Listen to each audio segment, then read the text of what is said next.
What's up, you guys? Welcome to another episode of Ask Alex, where this is the show where we take your questions and answer them here on this show. I'm your host, Alex Hampton, and today we have an amazing, controversial show for you guys today. And I couldn't do this alone, you guys. I had to bring back my trusty and amazing panel. I don't even know what to call you guys now. Just the Ask Alex crew. So, Jeremy, how are you doing today? I'm doing good, Alex. It feels like I'm really happy to have the opportunity to be able to talk about new movies with you guys because we don't get to watch new movies anymore. So glad to be here. Yeah, that's very true. And Ian, the most controversial person I know, how are you doing today? Hey man, there's no need for name calling, but but I'm doing great. I'm glad to be here with some friends. Let's get into it. Will it get controversial? Who knows? Who knows what I'm gonna say? I don't. Yeah, man, we have a jam-packed show for you guys today. And I'm sorry about last week. I know we didn't put out an episode last week, but last week was Mother's Day, so I wanted to give each other just some time to spend some time with family. But we are back in full effect, so we do miss you guys when we love doing this type of stuff. And if you want your topic or question on this show, it's very simple. All you have to do is just send me an email at the AskAlexShow@gmail.com. That's the AskAlexShow@gmail.com. Over this week, I got a crazy amount of questions about a lot of cool things that have happened literally within the last 24 hours to 48 hours. It's been crazy. Oh, and if this is your very first time ever watching this video, hit that subscribe button, then hit that bell right next to it. That way you get all the notifications every time we're releasing a video here on my YouTube channel. Now, like I said, you guys, we have a jam-packed show for you guys today. Oh, by the way, if you guys have noticed, I'm wearing my Ask Alex shirt. Nice. I am putting out my own clothing line. I will give more details about that as I'm finishing up my products. But those shirts will be available to you guys who are fans of the show. And also, I have other stuff that has nothing to do with the show, but it's a lot of cool products that I'm coming out with. So let's go ahead and jump into the first question, which comes from a Harry Leaks. And he writes, "Hey Alex, so Star Wars is expanding their universe on Disney Plus. With the recent announcements of new shows and new additions to The Mandalorian, what do you think about these additions to the Star Wars universe?" Well, thank you for your question, Harry. So literally this last week, Mandalorian has added Boba Fett. Mandalorian has added more characters to their show. We've gotten a new series coming out within Disney Plus under the Star Wars umbrella. It seems like, for me at least, it seems like Disney is really expanding their Star Wars universe in regards to their, I wouldn't call them secondary characters, but characters that we don't know much about. And I'm actually really excited for it. Me personally, The Mandalorian, the first season, was the most exciting thing from Star Wars that I have seen since The Force Awakens. I liked episode 8. I did not like episode 9 that much. To be honest with you, I rewatched it not too long ago when they put it out on Disney Plus, and I was just like, it's still not that great for me. Personally, I think you can tell deeper stories on TV with that particular universe, spanned out within 8 to 10 episodes. Although I do love the movies. The movies have a special place in my heart as well, but the original trilogy and some of their newer stuff. However, I just love what they have done with The Mandalorian. I think The Mandalorian is a testament showing that you can do Star Wars on the small screen and make it look amazing. I am excited about some of their stuff that they have coming out, especially with the new iteration of Boba Fett, even though Boba Fett is dead, so I don't know how they're going to tell that story. We saw his head come off. So, but then again, this is Star Wars. Anything can happen in Star Wars. But for me, I think it's a good thing to see them expanding on Disney Plus. They have a platform to do it on. But Jeremy, you are a Star Wars fan. What do you think about these new additions to Disney Plus and what they're doing for the Star Wars universe? And Jeremy, roast him real quick about the Jango Fett misinterpretation right there. Well, I was gonna, but you took care of it for me. No, I'm giving you an introduction. Be ready, Alex. He's gonna get you. Technically, Jango Fett is the clone trooper. He was actually like the original clone trooper. Jango Fett was. If I'm not mistaken, Boba Fett is a clone of Jango Fett. I'm not 100% sure on the lore, but who we saw his head get cut off in Attack of the Clones was actually Jango Fett.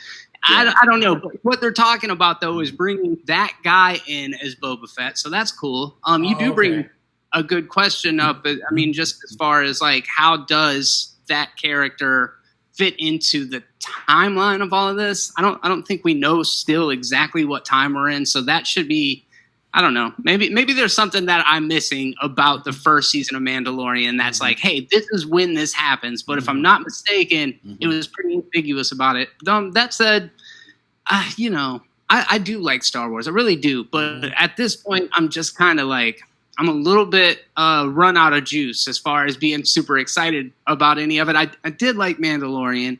It did look great, like you said. Like, it actually has very nice production value, all that stuff. But this idea that television is a rich place for storytelling is absolutely true. I 100% agree with that. What my preferred kind of storytelling on television is more of an overarching story and less kind of new episode, new story every week. I like the long game, like Breaking Bad or like Game of Thrones, and I felt like that's the direction they were gonna start taking the Star Wars television. But what we got was something much more episodic in nature, and that's fine. It seems to really have resonated with a lot of people. But I want like some Game of Thrones type, really sophisticated, dense storytelling, and I haven't got that out of it yet. That's it though, right? Like Ahsoka Tano's in it, played by Rosario Dawson. That's awesome. Yeah. That should actually tell us what time this takes place, because we know what age Ahsoka was in Clone Wars, and now, like, if she's 40 or whatever in this new series, then we can say, hey, this is 20 years after the events, and I'm just kind of pulling numbers out of my ass, but I think that they're really leaning into the television side of things. I'm curious to see how it goes, but right this minute, I'm just like, yay, more Star Wars, cool. So we'll see how it goes now. I mean, Jeremy he does have a good point.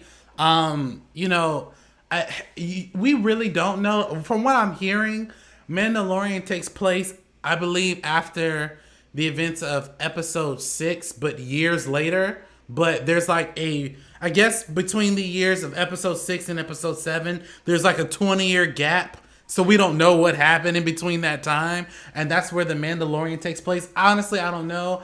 I am a surface level Star Wars fan. But what do you think about this news, Ian? I know you are a Star Wars fan as well. So what do you think about this new addition to Star Wars being on Disney Plus? Well, you're absolutely right. I am a huge Star Wars fan. I think it actually is 6 years or 7 years in between. But, somebody please fact check us on it. So it's not that far after Return of the Jedi, but it's further away from The Force Awakens. But yeah, I'm excited. I'm with you. I think The Mandalorian was one of the best things since The Force Awakens. I love The Force Awakens, by the way. And I do like what's it called? I don't like Rise of Skywalker. The one before that, what was that one? Last Jedi. The Last Jedi. I did like The Last Jedi. I honestly, I like all Star Wars. I like the prequels, the originals, the sequels. Sue me if you disagree. Whatever. With that being said, I don't care. Oh, you're canceling. Shut up. I like what I like. But yeah, I like Star Wars, Dragon Ball, and Marvel. And the thing about these three properties is that these universes are huge, huge. Dragon Ball's in the multiverse, a galaxy far, far away with all these planets and galaxies and stuff like that. What would be the point to not expand on it? If you're creating it this big, what would be the point not to? So that's why I love it. That's why I love that they're doing more stories outside of the Skywalker story, which is great. I don't know much about The Mandalorian. I know that they do the Star Wars Rebels show and the Star Wars Clone Wars show. I've not really seen much of it. It's on my bucket list to watch, but it's just so much content right now to absorb. I can't get to it right now. Right. But yeah, I do feel like the fact that they've made these universes huge, you got to expand on it, and I'm here for it. I'm here for it, and yeah, make it original as much as possible. And I'm here for other stuff too besides The Mandalorian. Let's do something with the Hutts. I want to see some stuff with the Hut gangs, those fat monsters. Boba Fett, Jango Fett's son. I apologize to everyone. I am ashamed of myself. Boba Fett was the little kid, and I totally forgot. Yes. I'm gonna roast both of you real quick. By the way, you Please said do. Jango Fett. You said Boba got his head cut off. That was his father, Jango Fett, and you. I'm ashamed of you. What I do Especially. wrong? You should have knew. You should have knew. Okay, he didn't actually. I mean, we don't know if he died. He fell underneath like a stomach of a Sarlacc monster, did. but like, yeah. We don't know if he actually died. He could have just like blasted his way out and just been stuck living in shame for the rest of like the last 7 years. We don't know. That's true. Well, what do you guys think? Do you think Boba Fett is alive? Do you think Jango Fett is alive? Who knows, okay? Like I said, I am a surface level Star Wars fan. I love the movies. I haven't watched all the content. And like Ian, I haven't even watched like the Clone Wars. I've watched Rebels. Rebels is actually dope. But Clone Wars, I have not watched.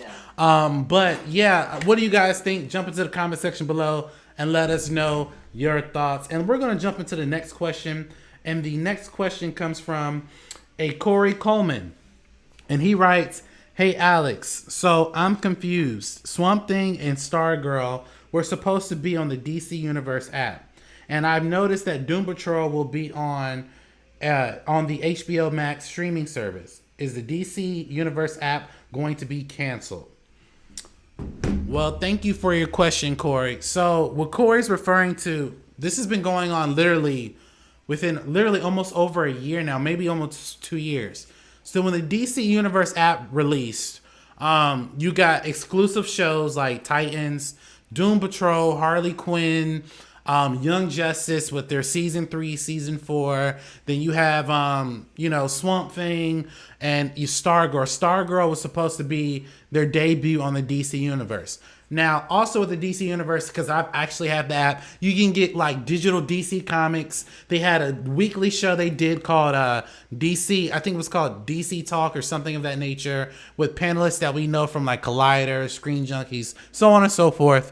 And it was just a app full of DC content that we saw on this app. Also, you got to watch those DC animated movies that came out, like the recent DC animated movie, the Justice League Dark movie. I saw that on the DC app because I'm subscribed to it. Now, what Corey's referring to is that, over the years, when Swamp Thing came out, literally within the first episode, they announced that they're going to cancel the show. Literally, the first episode dropped. Literally, either the very next day or the next day or the 2 days later, we heard that they are going to cancel Swamp Thing. Which, if you've ever learned about anything about TV or movies, that normally does not happen for shows. Like, it normally takes about a good 10-episode run before we hear anything about cancellations or renewals, anything like that. But when that happened, it was like, okay, that's odd. Then when Warner Brothers announced that they were doing HBO Max, which, is a Warner Brothers company, on their slate at CinemaCon showed that there's DC properties will be on HBO Max. Doom Patrol was one of them. I still haven't found any conflicting reports saying that Titans or anything else from DC Universe will be on HBO Max just yet. But what's confirmed that Doom Patrol Season 2, which started off on DC Universe, will be on HBO Max. I found that odd. Stargirl was supposed to debut on the DC Universe.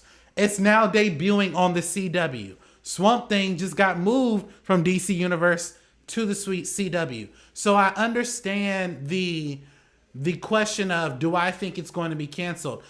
Here's the reality. After gathering all those facts, here's the reality. I don't believe the DC Universe app is going to last another 5 years. Listen, when I had it, I would watch the old shows like Static Shock, the Batman animated series, Batman Beyond's on there. I was watching all that different type of stuff on there, and I loved it for what it was. And you can read literally their library of comics of stuff that they've had. And I thought that was pretty cool. I saw Titans, not a big fan of the first season, but the second season was actually really good. I think that they're going to ultimately move a lot of their key marquee shows to HBO Max. So I think personally the DC Universe app is going to slowly transition into HBO Max because from what I'm hearing, I have a friend who works at Warner Brothers in their marketing division. They're saying they're restructuring that whole department in terms of their streaming. So to me, when someone tells me they're restructuring, that means either things are going to be moved or things are going to be canceled. Again, the CW, DC Universe are all under Warner Brothers. So if Warner Brothers decides to move some marquee shows to the CW versus the HBO Max app, it would make sense. I don't see them moving Titans to the CW because the Titans, they say words like shit. They say words like fuck. You can't say that on the CW. I mean, unless they restructure that show. And then they show a lot of blood in terms of their fighting scenes. I don't think you could see. I don't know if you could really tone that down and just move it to the CW. But what do you? Jeremy, you hear this news? Do you think that the DC Universe app is going to be canceled due to all these things moving? And do you think that the DC Universe app was actually a good thing for the fans? The thing about the DC app that makes me actually consider getting it, which I'm not subscribed currently, but what would make it a shame is if it did shut down because of the ability to read the digital comics. I think that in itself is a really big draw for people. I think that would even be maybe worth the couple dollars a month that it is for the service. With Titans, I feel like that streaming service needs a flagship show, and that is Titans. So Titans, I feel like probably has, and this is just total speculative talking from the outside, I feel like Titans has to stay attached to the DC app because that's the reason why people are going to subscribe other than the digital comics thing. Doom Patrol being on Hulu. I don't know if Hulu is Warner Media. Maybe they have a share of it. It was going to be on HBO Max. Okay, HBO, as you mentioned a minute ago, is Warner Media. So I subscribe to HBO Now. There's HBO Go. There's HBO Max. I'm confused, and that's kind of what I'm getting at is like branding is important. There's a million streaming services out there. Don't confuse me because like I've got 5 of them. You know, like I would be interested in getting like a clean new streaming service. I have HBO right now, but like I don't understand what the difference is. I'm already lost. So like HBO needs to get it together. They need to figure out what they want to be, and they need to consolidate and bring all their stuff together. Now, is Doom Patrol a part of the CW universe? No, it's part of the DC universe. Like the Titan, like it's a direct connection to the Titan show. But Titans is not related to the Flash. No, not at all. So we've got two different. Say what? I said the Flash has multi. I didn't mean to interrupt you. No, you're right. Yeah, you're right. Yeah. So the two of those will not necessarily cross paths. So then Warner Brothers DC has 2 different television universe. It's all convoluted and complicated, and that's my point about it. I actually hear a lot of people really like DC shows. I hear good things about Doom Patrol. People have always really liked Flash. I hear Titans is pretty good. It sounds like they've got good content. I even heard Swamp Thing is badass. Did either of you guys see that? I did. I saw the first season, and I didn't like it at first. It started off slow, but it ended pretty well for a good first season. It's really interesting that they canceled it after 1 episode. That is almost completely unheard of, and it kills the momentum for the rest of the entire season. So it never had a chance in the first place. But yeah, I guess that's my take on it. It's super complicated. Make it simple for me, people. I mean, yeah, like, you know, it's funny. It's funny that Jeremy said that because there is an HBO Now and an HBO Go, and now there's HBO Max, and they're all under Wonder Media, but it doesn't. For me, it doesn't make sense. I don't have HBO, but I have Hulu, and Hulu has I guess an HBO feature on Hulu, so I watch that through my Hulu account. But I don't know, like he said, it's all convoluted, all weird. But Ian, what do you think about this development of the DC universe potentially being canceled and all of some of their shows moving to different networks, or not networks, but services? I'm glad this question was actually brought up because it has been an elephant in the room in my world for a while. I just haven't really spoke on it. But I've been following the HBO Max updates just because I know the Boondocks is coming back, and I've been trying to on my YouTube channel do breakdowns and of those episodes. So when it does return, that's why I've been following all the HBO Max news. I remember when they showed the slate of the shows coming out, there was a handful of DC stuff. Recently, the DC app. And it came to my knowledge that, does DC not know what they're doing? We've been saying this is Batman versus Superman. I mean, and I don't hate DC. Obviously, as a kid, those were my go-to superheroes. Those were my go-to comics. Those were my go-to shows. I love DC. It breaks my heart every time I hear a story like this. Like, what is going on? It seems like there's nobody in control. It seems like nobody has an outline of what they want to do. You got all these shows on 50 apps. Yep. You got these movies that you don't even know if they're tied into each other, and they're just not going together, whatever that word is. And the TV shows, I think, are the only thing that actually wins. I love The Flash. I love Black Lightning. I think they have a good outline, and I love the straight to DVD movies, the cartoon movies. Other than that, man, there's no structure. There's no guidance. There's no leadership in any of this. I don't understand it, and it, like I said, it really breaks my heart. And I don't have time to follow everything. Just put it all on one. I don't have time to get the Charlie map from what's it called, Always Sunny, and just try to connect the dots and stuff like that. Just give it all on one map, and please get a Kevin Feige in charge or something. Please save Superman and Batman, because the villains are over there at Warner Brothers. I mean, like Ian's right. Like, everything is just everywhere. With Crisis on Infinite Earth that came out the beginning of towards the end of last year and the beginning of this year.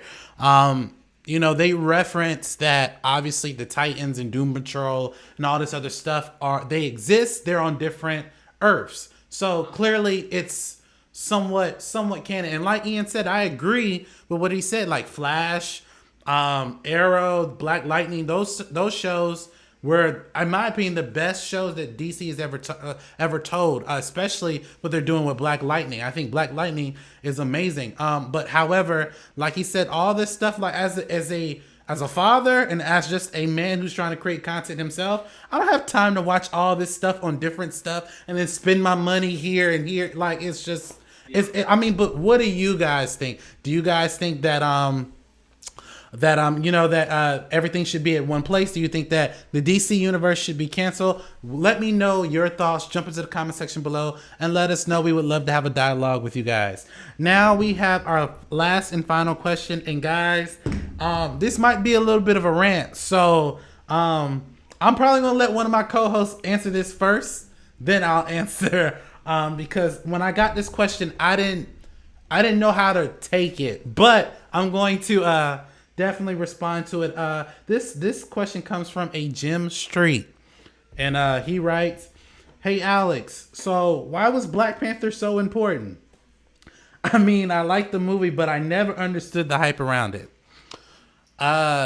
Thank you for your question, Jim. Okay. I'm going to take this question as you genuinely don't know. So you genuinely don't know, and I try not, at least, to insult people when I am answering certain things. So I'm going to take it as you genuinely don't know, and I genuinely do. Thank you for your question. So here's my thing on this. Actually, you know what, Ian? What are your thoughts about this question before I give my thoughts about this question? All right. So I'm going to give my personal opinion about this. It's don't take it as fact. This is just me as a black man. Okay. So I love Black Panther. It's not actually my favorite MCU movie of all time, but it is it's a good movie. I do think Killmonger was a great villain. I think the message in it was really good when it comes to the conflict of what should happen when it comes to our past and our present, stuff like that. The reason I think this movie is very important, he's not the first black superhero, obviously. When in cinema, we had Blade, we had Plank Man, we had Meteor Man, but in in the MCU, look at the starting five. All white men and women. I love Thor, I love Iron Man, I love Captain America, but like literally have one woman and all the rest white men, and it's cool. I understand we don't want to force anything, but like as a black man, I always wanted representation. Seriously, I always wanted it. I always had to, like, we're playing Superman and Batman as kids. Hey, I want to be Batman. Oh, you can't. You're black. You got to be, I don't know, you got to be the janitor. I don't know what they wanted me to do. So it sucks sometimes. Like, it's starting to see that level out. And not only has Black Panther always been a cool-ass superhero since, like, the 70s, I believe. But, like, it's the first time ever in the last 10 years he's getting that limelight. Like, I'm in cereal aisles seeing him up there with Iron Man and Captain America. First time I never saw that as a middle schooler or elementary school kid. Nobody was talking about Black Panther. But now I have my son, who is 8 years old, that could be like, yo, Black Panther he's top tier superhero. He's in that conversation. And that means a lot to me, honestly. You know, you can take it however you want. You might not see through my lens, but I think that's awesome. I really do. And I would like, hopefully we'll get the same thing with Wonder Woman's kind of getting that limelight as well. But like, and I like to see that with Asian and Hispanic superheroes as well. I like to see everybody getting that, you know, Captain Planet looking thing going on with the world, because the world is full of other people of other races and genders and stuff like that. That's just my point of view. And if you're not used to that in your life, like, oh, you're used to seeing the white men on the dollar bill, you're used to seeing white Jesus, you're used to seeing like white, and it's one Hershey kiss comes into your life and it's just like, what's going on here? I can understand that. As a movie goes, it was monumental for Marvel. It was their first like MCU face. All the other ones was like, what, the sidekicks? We had War Machine, we have Falcon. Yeah, that's cool. We'll be the white man's sidekick. Nah, fuck that. Let's for once, let's lead the pack. Let's and I love it. E-Bombay. You know, E-Bombay. E-Bombay is right. Yes. Before I give my opinion, because this is going to be a very long opinion, Jeremy, why do you think that Black Panther is so important? And fun fact, the premiere of Black Panther is where the first time I saw Jeremy and his wife at the theater when I was living in Pensacola. We all saw that movie and we all enjoyed it. But Jeremy, what do you think about why Black Panther is so important to the MCU and just the community in general? So obviously the big thing about it is something that I can't really like. That's a thing that I will not be able to experience, and I think that's unfortunate in some ways. You know what I mean? And it's something that's so specific to a culture that's not my own. So while I take it for granted, what Ian said is very valid. It's almost like if you're an American, the default American experience is a heterosexual white male. You know what I mean? Just plug it in. And when they talk about America without any sort of participating item, unless they say a black man, you assume it's a white man. And that is kind of privilege. That's a thing that we don't think about a lot because, and from my perspective, because it's just different. Because from my perspective, it speaks to my personal experience. All of those movies, everything from Revenge of the Nerds to Crow to Ghostbusters, like it all, you know, it had me in mind. So what I learned when Black Panther came out that I thought was like such a powerful message is that like people needed that, dude. That was like $1 billion movie. Like audiences that don't typically turn up to see movies went in solidarity to say like, this shit matters. This is a historic moment and this matters. And everybody was a part of that. And that's super powerful. On another hand, what Ian said is kind of something that I think about, that Marvel does a little bit of posturing, right? Like, you know, Captain Marvel, as important as it is to see a female superhero in a Marvel movie, Wonder Woman had already come out. You know what I mean? Exactly. And with Black Panther, yes, Wesley Snipes did 3 Blade movies up until 2003. It was 20 years ago that Wesley Snipes was leading black-led superhero movies. So the concept of the black superhero isn't necessarily new, but one of the things about the Black Panther movie is that it spoke specifically to the black experience, right? It wasn't Wesley Snipes in a world of white people. It was black behind the fucking, like the production, like the director, Ryan Coogler, first black director to ever do a superhero movie. So there were a lot of firsts. There were a lot of like groundbreaking things in it. Do I think it was the greatest movie in the world? It doesn't really matter because it wasn't necessarily for me, and that's okay. You know what I mean? Like, that's kind of, I think, the big takeaway is that everything can be for everybody. And Ian and Alex have both had to put their self in the shoes of white superheroes all their life. So, like, the least I can do is go and support a Captain Marvel and go and support a Black Panther and, like, let it be what it is, you know? And I think that that's something that everybody can relate to, is a human experience and the hero's journey. And I do feel like, hey, maybe it should have happened earlier, but for what, you can't go back and change things. But yeah, I think it's a really important movie for those reasons. I appreciate that answer, brother. Yeah, that was a really dope answer. And I really do appreciate it. This is why I have guys like these on the show, because they understand all aspects of why things like this is perfect. And what Jeremy and Ian said were just amazing. A lot of the things that I'm about to echo now. Now, to answer your question from my perspective, and again, if I came off too aggressive, I do apologize. Because again, I'm just saying that I'm just taking this as that you probably just don't know. But I'm a 27-year-old black man. Growing up, I didn't have black superheroes to look up to. Like Jeremy said, I'm just go by what Jeremy said. Growing up, most of my life, my favorite superhero was Spider-Man. Mind you, we didn't get Miles Morales till 2013.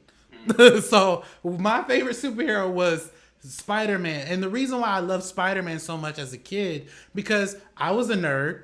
I like comic books. I like science. I like math. I didn't have that many girls around me. I could identify with the fact that Peter was an outsider. But I also could identify with the fact that when Peter was Spider-Man, he was everything he wanted to be because everybody saw him as a cool person. So that's all I had. And I had the X-Men, I had Batman. And when we would do Halloween, in these Halloween parties, I would go as Batman or something because there wasn't, let's be completely real, Walmart was not selling Black Panther costumes, nor were they selling Static Shock costumes or anything of that nature. So at growing up, majority of my superhero livelihood has been a lot of heterosexual white men and women in those roles. Again, I didn't have, the Black Panthers and all that other stuff. Now, when Static Shock first came out, I was late to Static Shock. I was very late to it. I saw it probably in the middle of the very first season of it. And since then, that was the very first time in history for me where I saw a black kid who was like 14, 15, who was the lead of a show, who had really cool superpowers. You can argue whether his villains were whack. And the supporting role was his best friend, who was white. I never saw that in anything before Static Shock.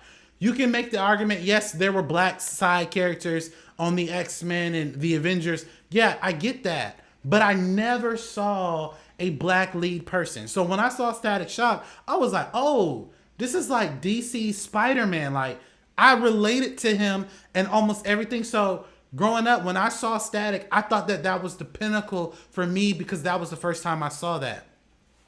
When his show got canceled, I'm not gonna lie, I was bummed because I was like, okay, I can't. There will never be a show like that ever again. And since then, and guys, correct me if I'm wrong, I haven't seen another black superhero show where he was the lead and majority of the supporting characters were either white or a different race. Now, granted, there was a Black Panther animated TV show. I knew nothing about that growing up. I knew nothing about that growing up. And again, this is from my experience of I had cable, but I didn't have premium cable like everybody else had. So, granted, everybody else probably saw those types of shows. Jeremy mentioned Blade. Mind you, Blade was an amazing movie. I like the first two. The third one, it's okay. Wesley Snipes. Wesley Snipes was the first black person I saw portray a superhero, saying, "Hey, you can be a hero too." Now, let's put this into context. Yes, he did a lot for our community, saying that, "Hey, black people can be superheroes too." But this man killed vampires. That was it. I mean, and don't get me wrong, it was cool. It was really cool to see, but he killed vampires, and black people didn't rally around the fact that black people weren't renting out theaters to see Blade. That did not happen. So when I found out, now fast forward, and I had a lot of people hit me up and say, "Hey, well, what about Blank Man? Blank Man's not a superhero. What about that Robert Townsend movie that he was immediately." Up and away. Yeah, I think you're getting that like we were joke characters to them. It's like we weren't taken serious. Exactly. So we had Up and Away and Meteor Man, and granted, those things did do something for our community, but they were not taken serious. Up and Away right now is on Disney Plus. I watched it about almost a month ago. That is the fakest movie I've ever seen in my whole entire life. You gonna make black people's witnesses aluminum foil? That's all we use to cook. What the hell? Like, that doesn't make any sense. But anyway, that's another story for another day. But so this is the reason why Black Panther is so important for us, for all of us.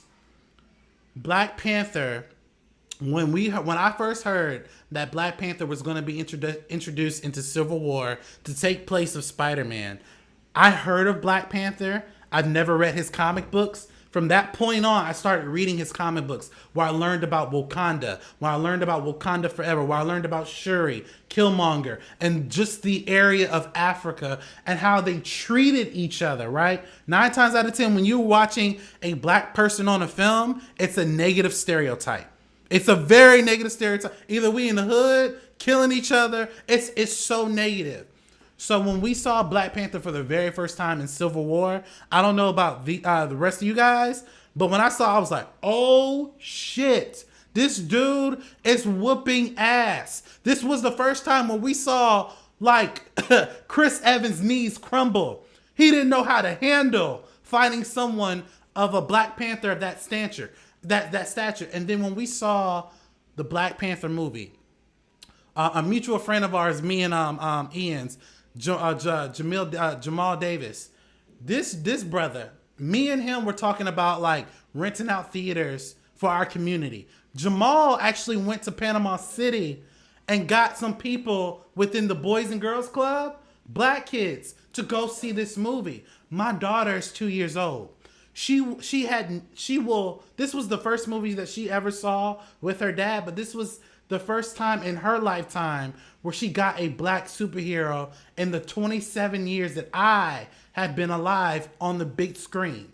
It's vitally important to see our representation. That's why when they announced a Shang-Chi movie, hell yeah, I want to go see it, because I never seen an Asian superhero on the big screen that was the lead. You can say Bruce Lee, but Bruce Lee is not a superhero. He's a martial artist. He's a Superman. Exactly. You know, we had the Jackie Chans and all that good stuff, but still, we never seen an Asian superhero within a universe. So when Black Panther came out, it was, like I said, at a monumental event. Keep in mind, I want to point this out so everyone can see this. Infinity War and Avengers Endgame, great movies. I don't know how many people, black people or not, rented out theaters to see those movies. I don't know how many people took underprivileged kids from really bad communities just to go see Infinity War and Endgame. We had people like Kendrick Lamar, Jay-Z, The Game, 50 Cent, all these different people who worked at McDonald's, renting out theaters for Black Panther. Black Panther is an amazing cultural phenomenon that needed to happen. I pray the same thing happens for Shang-Chi. So when you ask why is it so important, it's important because in our lifetime, we never seen anything like that. Do you realize Black Panther is the first black superhero movie where everybody treated each other the same? We didn't see that much of a hierarchy. We didn't. The men respected the women. The women weren't showing their ass. Like, this was a great depiction of what Black Panther was supposed to be, what Black people are supposed to be. That's not to say that you can't do that in any other film. I'm just saying, like, this was the first time where Black people were the negative stereotype. And honestly, when you look at the character of Killmonger, I don't consider him a supervillain because I agreed with all the stuff that he was talking about. Although I get the message of why he needed to be stopped. However, Killmonger was like, listen, the only reason why I'm doing this is to liberate the people who don't live in Wakanda. Like that, I understand where he was coming from when he did that. And that's the thing. Like Jeremy said, Black Panther was the first of a lot of things. It's the first Black superhero movie in the MCU. It's the first Black superhero movie that was directed by a Black director. It's the first Black superhero movie that actually shook a nation where, hey, the Black dollar actually matters. So for me, it's very important. That's why I can't wait to see Black Panther 2. I can't wait to see what they're doing with with Shang-Chi. And I can't wait to see what they're doing with all these other different minority characters. We need this type of thing. Like he said, if you look at the Avengers now, they're starting 5, all white folks. Granted, I love them. I love Iron Man. I love the Hulk. I love all those characters. I grew up watching those characters. However, we didn't get a ethnic movie, a movie like this until 2018. Since the MCU started, from that to 2018 is the first time we got a Black-centric ethnic movie. Just think about that. Like that's very, very, very important. This is the reason why I wear a Black Panther hat. I'm not wearing it now, but I would wear my Black Panther chain. It's a phenomenal thing. But after giving those comments, I would love to hear you guys' thoughts about my comments. So I'm going to start with you, Jeremy. What do you think about everything I just said? I'm sorry about that rant, you guys. Yeah. Got my John Campea on. Look, man, I you brought up stuff that I didn't really think about. One thing that you brought up that I think is super valid is that Killmonger is he is representative of a feeling that people have had to confront for a really long time. He embodied a lot of the anger and the frustration that comes from being marginalized and kind of pushed off to the side. So he's got this like righteous indignation about him, and you can feel that. You know, like I think anybody that was an audience member can feel that at least on some level.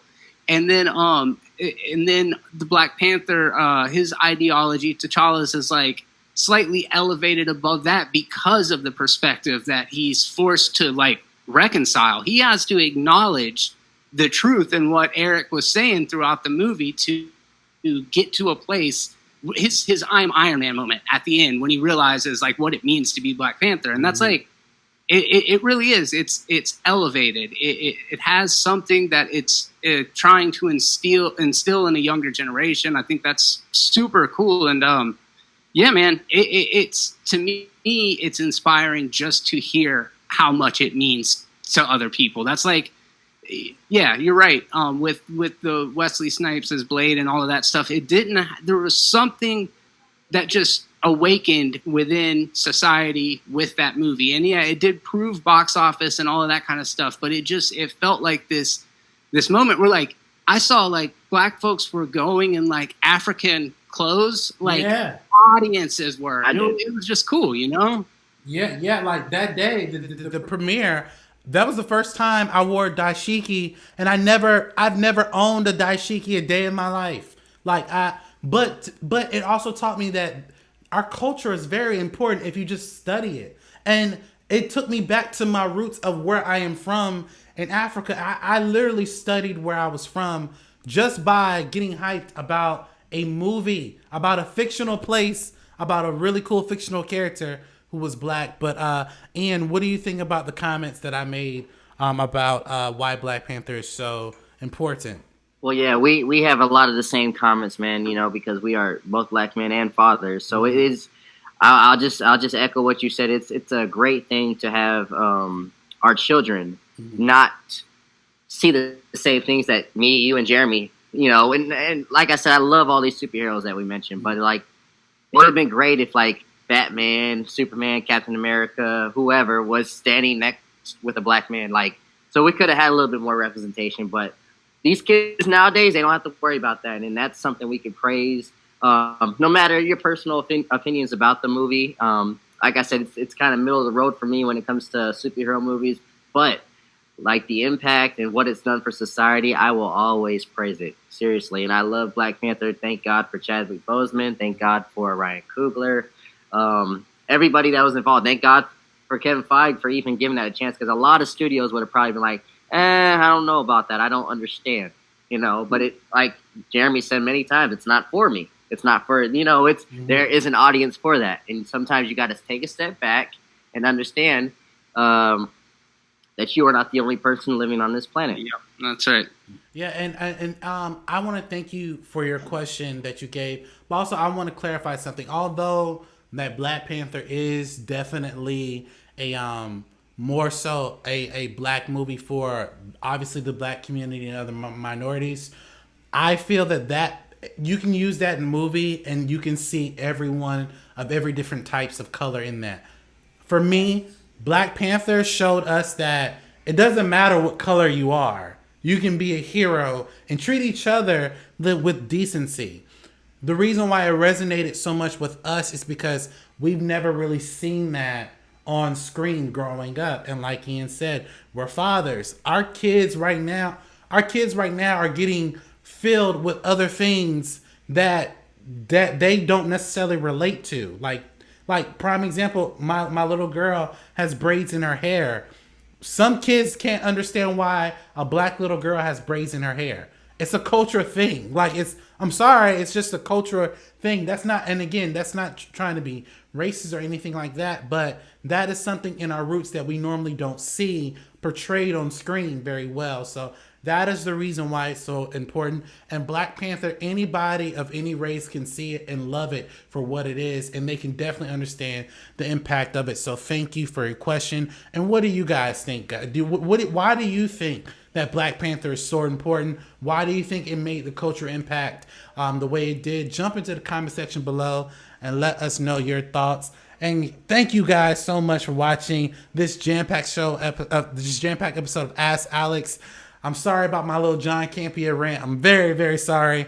I just had to get that out there. But please like, comment, and subscribe to my YouTube channel where you get all the updates every time I'm releasing a video here on my show. Jeremy, where can we find you on social media? Jeremy B. Terrible on Twitter and Instagram. Jeremy G. Branch on Facebook. I think I know Jamal Parker, by the way. I'm not 100% sure. It's Jamal Davis. Jamal. Oh, never mind. He lives in your town, though.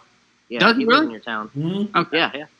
All right. Well, anyway, You probably like him. check out Jeremy B. Terrible on social media. Check out Movies Are Terrible on YouTube. We've got one more episode of the Marvel Terrible Movie Trivia with Alex and Ian coming out tomorrow. So if you want to stay up to date with that and tons of other content, make sure that you hit that subscribe button. And yeah, thanks for having me, guys. This was fun. Anytime. Hell yeah. Kick names and take ass. Yes. Ian, where can we find you on social media? Man, listen. I would prefer you come to my Twitter. I don't have a lot of followers. Twitter.com/the_controversy. And if you need help finding how to spell that, look in the comments, because it's a made-up word by my creative mind. And of course, check me out on YouTube, youtube.com/thecontroversy, where I am doing a lot of similar things that these guys are doing. Doing a lot of commentary on social things and movie things, pop culture, and all that stuff. So if you want to be engaged in some entertainment stuff, but you also want to learn a little bit, come holla at me. Awesome. And you know where you can find us, guys, here on Momentum Media. Thank you guys so much for watching this video. Tune in tomorrow for a brand new episode of The Reality of YouTube and Podcasting. Will be episode 3, where we have Alex Miner talking about the reality of being a YouTuber. So check that out as well. We have a lot of great content coming. And like I said, in the probably sometime this week, I'll definitely launch my clothing line, so you can go and get one of these shirts and other shirts that I'm launching on that clothing line. So thank you guys so much for watching this video. And as always, you have a blessed day.